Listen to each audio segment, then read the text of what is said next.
رمضان روایتوں کی بات کرتا ہے اور بڑی امیر روایتوں کی بات کرتا ہے۔ رمضان ایسی روایتوں کی بات کرتا ہے جو دنیا کے لیے مثال بنتی۔ رمضان ایسی روایتوں کی بات کرتا ہے جو دنیا کے لیے روشنی کا مینار بنتی۔ اور رمضان کیوں نہ کرے ایسی روایتوں کی بات کہ اللہ تبارک و تعالیٰ کی مقدس کتاب جس کو ہم قرآن پاک کہتے ہیں وہ اس رمضان میں نازل ہوئی ہے۔ جب ہم قرآن کی بات کرتے ہیں تو ایسا لگتا ہے کہ ایک روشنی کا مینار نظر آ رہا ہے جو ہمیں راستہ دکھا رہا ہے، لیکن اس کے ساتھ ساتھ ان ٹھیکیداروں کو دوبارہ یاد کرواتا چلوں جو دنیا میں اب نام نہاد ٹھیکیدار بن گئے اسلام کے، جو اگر قرآن پاک کو اگر کوئی غیر مسلم کچھ کہہ دے یا کر دے تو پھر شور مچاتے ہیں، اور رمضان المبارک سے پہلے ہی 3 دن کی تراویحاں، 1 دن کی تراویح، 2 دن کی تراویح، حافظ ریل کی تلاش کرنے کے لیے تیار ہیں۔ جو اسلام کی روایتوں کو اپنی دولت کے بل پر کہ ہم تو مسجد تک چل کے جا نہیں سکتے، ہم تو اپنے گھر میں امام بلا کے یہیں پر تراویحاں کرواتے رہیں گے، کرواؤ پھر اپنے گھر کے اندر تراویحاں۔ اللہ تبارک و تعالیٰ کو ایسے لوگوں سے کچھ لینا دینا نہیں جو جان بوجھ کے اسلام کی جمعیت کو، اسلام کے اتفاق کو، مساجد کی رونقوں کو کم کرنا چاہتے ہوں۔ یہ اللہ تبارک و تعالیٰ کی رضا نہیں حاصل کر رہے، یہ قرآن پاک کی بیعت بھی کرنے کی کوشش کرتے ہیں۔ 3 دن میں قرآن سننا ہے، اچھا جی باقی کے 26 دن کہاں جانا ہے آپ نے؟ نبی علیہ السلام نے تو کہا کہ سارے رمضان میں تراویح کے اندر اللہ کا قرآن پڑھو، پورے رمضان میں اللہ تبارک و تعالیٰ کی قرآن کی تلاوت ہونی چاہیے، نمازوں میں قرآن ہونا چاہیے، وطروں میں قرآن ہونا چاہیے، چلتے پھرتے تلاوت ہونی چاہیے، مسجدیں قرآن کے ساتھ سجا دی جائیں، 24 گھنٹے قرآن پڑھنے والوں کی آوازیں آئیں، اور اس مسلح پر ان رسموں والوں کی اللہ کے نزدیک کوئی قدر و قیمت نہیں ہے۔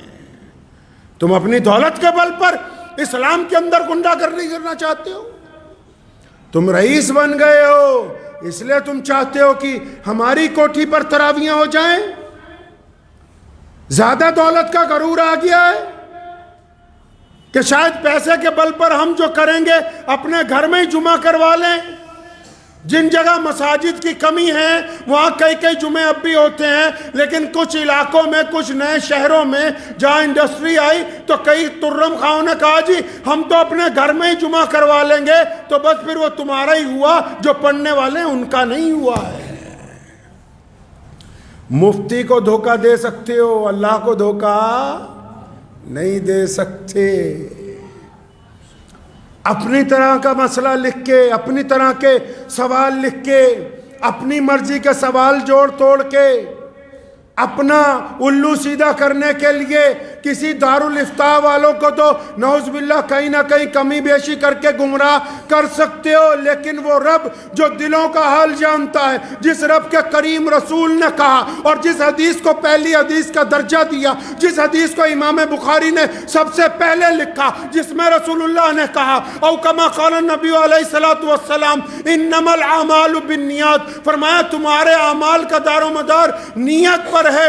اگر نیت صرف اپنی شہرت ہے، اگر نیت صرف اپنی انا ہے، اگر نیت صرف دوسروں کی بے عزتی ہے، اگر نیت صرف اجتماعیت کو توڑنا ہے، اگر نیت صرف اپنی 1.5 اینٹ کی مسجد بنانا ہے، تو تمہاری قسمت میں صرف وہی لکھا ہے، اللہ کی رضامندی تمہارے ساتھ نہیں آنے والی ہے۔ اسی پہ ٹکے رہو۔ پھر جھوٹا قرآن کا نام لینے سے قرآن کا داعی نہیں کوئی بن سکتا۔ اپنی مرضی سے اسلام کو چلانا چاہتے ہیں کہ رمضان میں جب ہمارا دل کرے گا ہم ویسے تراویح کرا لیں گے، اپنا لب و لہجہ دستور محمد الرسول اللہ کا ہے، دین محمد الرسول اللہ کا ہے، قاعدہ محمد الرسول اللہ کا ہے، عمل محمد الرسول اللہ کا ہے، اور یہ قرآن محمد الرسول اللہ کا ہے۔ کوئی کتنے سے کتنا بڑا مائی کا لال کیوں نہ آ جائے، رسول اللہ کے طریقے کو تبدیل نہیں کر سکتا ہے۔ تو جن کو اور بھی شوق ہے لدھیانہ جیسے شہر میں یا کئی انڈسٹریل شہر ہیں کہ نہیں جی ہم تو قریب میں ہی سن لیں گے. حضرت عبداللہ ابن مختوم رضی اللہ تعالیٰ عنہ نابینا صحابی، آنکھوں سے نظر نہیں آتا، مسجد نبی صلی اللہ علیہ وسلم تک آتے ہیں، ٹھوکر لگتی ہے، گر جاتے ہیں. ایک دن کہا یا رسول اللہ اگر آپ کہیں میں گھر پہ نماز پڑھ لیا کروں، مجبوری ہے، پریشانی ہے، اور مجبور کے لیے تو حکم بھی ہے. تو اللہ کے نبی نے کہا بالکل ٹھیک ہے، مجبوری ہے بڑی، ابھی باہر بھی نہیں نکلے، جبریل آ گئے. فرمایا یا رسول اللہ کہتے ہیں آپ نے ان کو کیوں گھر پہ کہہ دیا نماز پڑھنے کے لیے؟ ایسے ہی لوگوں کی وجہ سے تو دوسروں کی بھی نماز قبول ہوتی ہے. یہ نزول قرآن کا مہینہ اس لیے ہے کہ اس مہینے میں قرآن کو پڑھا جائے، اس مہینے میں قرآن کو سمجھا جائے، اس مہینے میں قرآن پہ عمل کیا جائے، اس مہینے میں قرآن کی روح کو سمجھا جائے، اس مہینے میں قرآن کے کہنے پر چلا جائے. اور اگر صرف پڑھ کے صرف 10 دن میں 5 دن میں فارغ ہو کے بھاگنا ہی ہے تو یہ کوئی بندہ اس کو قرآن کا دائی نہیں بن سکتا ہے. کیا کہا قرآن نے؟ قرآن نے کیا کہا؟ اگر یہ رمضان آ گیا تو پھر لے آئیے کچھ ایسے لوگوں کو جو مسجد میں کم از کم ایک رکوع کا روزانہ ترجمہ کر کے آپ کو تفسیر بتا سکیں تراویحوں کے بعد کہ اللہ کا قرآن کہتا کیا ہے. اللہ کا قرآن بار بار کہتا ہے کہ جس اولاد پر، مال پر، اس مال پر جس کے ختم ہو جانے کا تمہیں خطرہ ہے، تم اس کو لے کے رب کو چھوڑتے ہو. اللہ کے قرآن نے کہا عورتوں کو کہ اپنا چہرہ ڈھانپ لو، لیکن اس سے پہلے مردوں کو کہا کہ اپنی نگاہوں کو نیچے کر لو.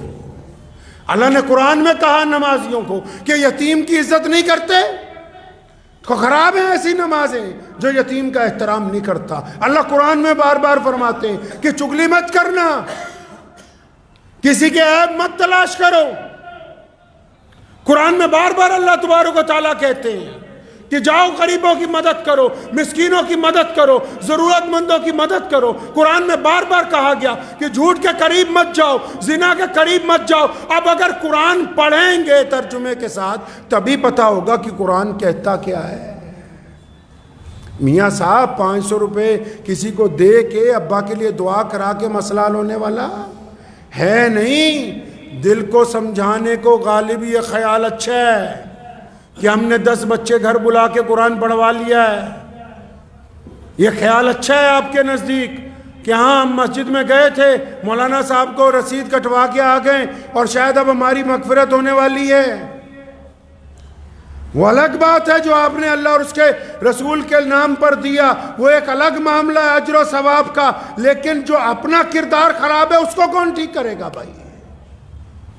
رمضان کس تیاری کی بات کرتا ہے؟ ہم کون سی روایتوں کی بات کرتے ہیں؟ روایتیں یہ ہیں کہ روزے دار روزوں سے پہلے اس بات کی تیاری کر لے کہ اس بار ایک بھی روزہ قضا نہیں ہوگا. روزے دار اس بات کی تیاری کر لے کہ اپنے رب کے علاوہ کسی اور کے آگے ہاتھ نہیں پھیلایا جائے گا. روزے دار اس بات کی تیاری کر لے کہ یہ آنکھیں کسی کی طرف گندی نگاہ سے اب نہیں اٹھیں گی. روزے دار اب اس بات کی تیاری کر لے کہ جن کا میں نے حق مارا ہے ان کا پہلے حق ادا کر دوں گا، اس کے بعد رمضان المبارک کے روزے رکھوں گا.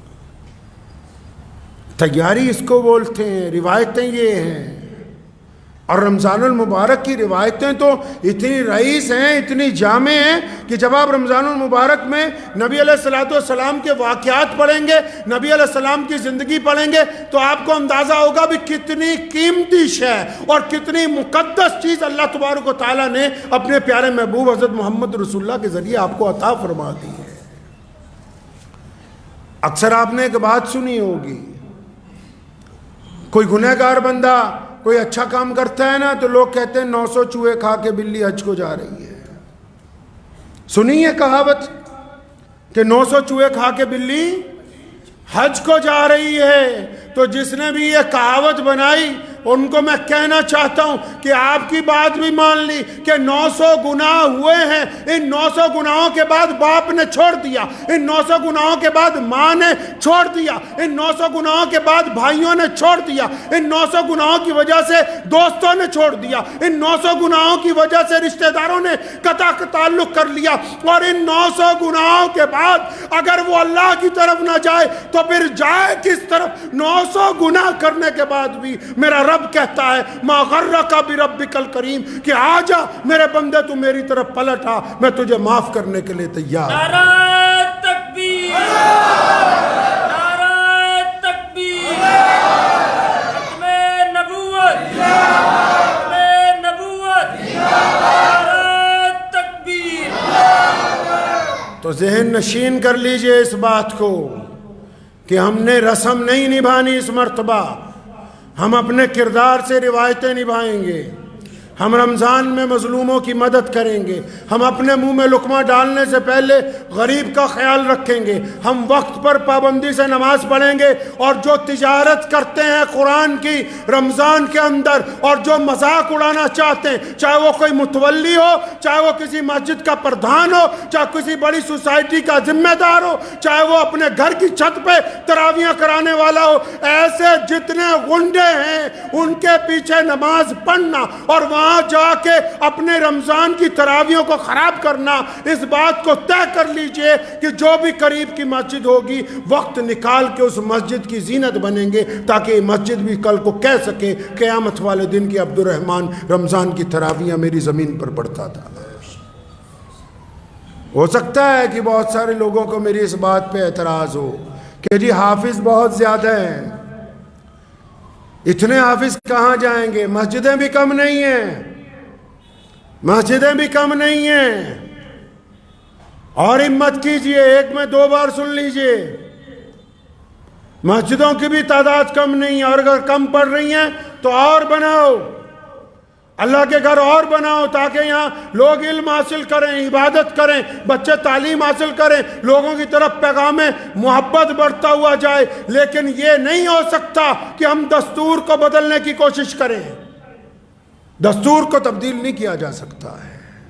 یہ اسلام کی یہی تو بات ہے، پوری دنیا میں اب تک جتنے دستور بنے، بڑی بڑی حکومتیں بنی، جو نئی حکومت آئی اس نے پچھلے والے کا دستور بدل دیا، جو نیا بندہ تخت پر بیٹھا اس نے پہلے والوں کا دستور بدل دیا۔ یہ محمد رسول اللہ کا دین ہے، اور اس پر رسول اللہ نے مہر لگا دی، سونے محمد صلی اللہ علیہ وسلم نے مہر لگا دی، کمپلیٹ کر دیا، مکمل۔ اب کسی کی تعویلیں اس کو تبدیل نہیں کر سکتی، اور بلندی سر بلندی ہے ہی ان لوگوں کے لیے جو اللہ اور اس کے رسول کی اطاعت کرتے ہیں، عزتیں انہی کے لیے ہیں جو اللہ اور اس کے رسول کا کہنا مانتے ہیں۔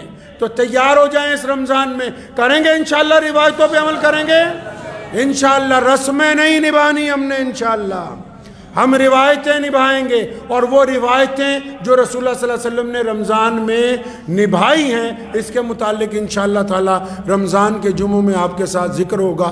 دعا کیجئے اللہ تعالی مجھے بھی اور آپ سب کو اس پہ عمل کی توفیق عطا فرمائے۔ وآخر دعوانا ان